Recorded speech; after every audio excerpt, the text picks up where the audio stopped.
Hello everyone, welcome back to physics problem. आज जो है मैं नाइन्थ क्लास का चैप्टर 10 का क्वेश्चन लाया हूँ। जो है आपको चैप्टर 10 है आपको ग्रेविटेशन। ठीक है, तो क्वेश्चन देखते हैं। क्वेश्चन क्या कह रहा है? क्वेश्चन है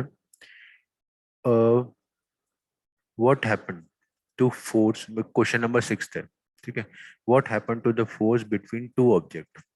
ठीक है, अब force between two objects, if the mass of one object is double, the distance between the object is double and triple, the mass of the both object are double। तो इसका मतलब है हमको कंपेयर करना है। ठीक है, तो ओरिजिनल क्या होगा अगर देखा जाए तो फोर्स जो गिवन होता है ग्रेविटेशन में, जी, एक मास, दूसरा मास और इसके डिस्टेंस, यही होता है ग्रेविटेशन में। m1 और m2, एंड उनके बीच में जो होगा डिस्टेंस होगा r, सॉरी r2 नहीं, r²। ठीक है, तो यही जो है आपको पता है कि ये हमारा ओरिजिनल है। ठीक है, हमको कंपेयर करना है, व्हाट हैपेंस बोला ना, क्योंकि कंपेयर करना है। ये हमारा ओरिजिनल है। अब क्या कर रहे हैं हम लोग फर्स्ट केस में? फर्स्ट केस में कर रहे हैं the mass of one of the object is double. मतलब एक का मास हमने डबल कर दिया। एक का मास हमने डबल कर दिया। अगर F है, जब हमने जो है M1 को डबल कर देते हैं, M1 is equal to 2m1। ठीक है, ये डबल कर दिया हमने मास। तो क्या हो जाएगा? 2m1 m2 upon r²। ठीक है, तो अगर यहाँ से 2 कॉमन ले लें, मतलब 2 बाहर ले लें, तो ये g m1 m2 bye r² हो जाएगा। तो ये क्या वैल्यू है? ये इक्वेशन 1 है, यही तो है। तो इसका मतलब हो गया 2f। तो इसका मतलब क्या हुआ? जब हम एक मास को डबल करते हैं तो हमारा फोर्स भी डबल हो गया। ठीक है, इससे ये पता लग रहा है कि हमारा जो नया फोर्स होगा वो डबल हो जाएगा मास डबल होने के बाद। सेकंड क्वेश्चन क्या है? सेकंड क्वेश्चन है कि distance between the object is doubled या ट्रिपल। अब डिस्टेंस हमने बता दिया, पहले r था, अब उसको डबल कर दिया और दूसरी केस में ट्रिपल कर दिया।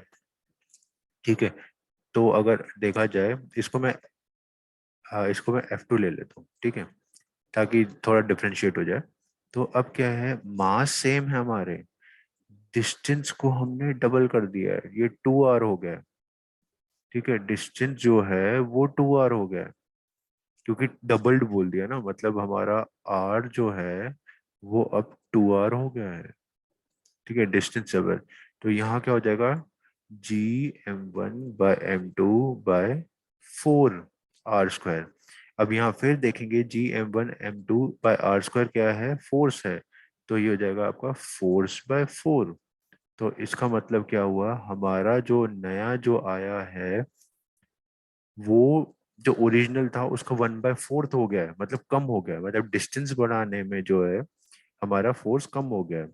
ठीक है, तीसरा वो सेकंड में ही जो है, जो कह रहा है अगर हम लोग ने फोर्स को ट्रिपल कर दिया, फोर्स मतलब फोर्स को नहीं, उसके डिस्टेंस को ट्रिपल कर दिया, तो अब क्या होगा? ट्रिपल आर हो जाएगा, मतलब अब आर जो हो जाएगा वो हो गया आपका 3r। ठीक है, और ये है आपका स्क्वायर। तो क्या हो जाएगा? g m1 m2 by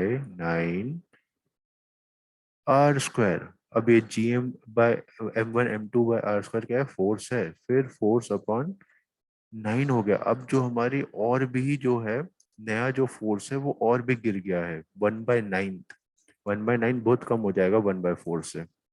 ठीक है, अब तीसरा जो उसने कहा है, तीसरा वो कह रहा है कि the masses of both object are double. अब दोनों ऑब्जेक्ट के मासेस डबल कर दिए, तो दोनों के अगर मास डबल कर दिए तो अब m1 जो हो गया वो हो गया 2m1। ठीक है, और जो m2 हो गया वो हो गया 2m2, डबल कर दिए अपॉन r², क्योंकि अब डिस्टेंस में कोई चेंज नहीं लाए, तो ये कितना हो जाएगा? 4g m1 m2 by r²। ठीक है, क्योंकि 2 2 जा 4 होता है। और फिर उसका ये फिर आ गया आपका फोर्स, तो हो गया 4 फोर्स। अब यहाँ जो अब ग्रेविटेशन फोर्स हो गया वो 4 गुना बढ़ गया है। ठीक है, तो यही आपको करना था कि बताना था कि जैसे जैसे हमारा मास मास चेंज हो रहे हैं और या डिस्टेंस चेंज हो रहा है उन दोनों के बीच में, तो फोर्स की वैल्यू कैसे चेंज हो रही है, तभी लिखा है what happens to the force. ठीक है, थैंक यू।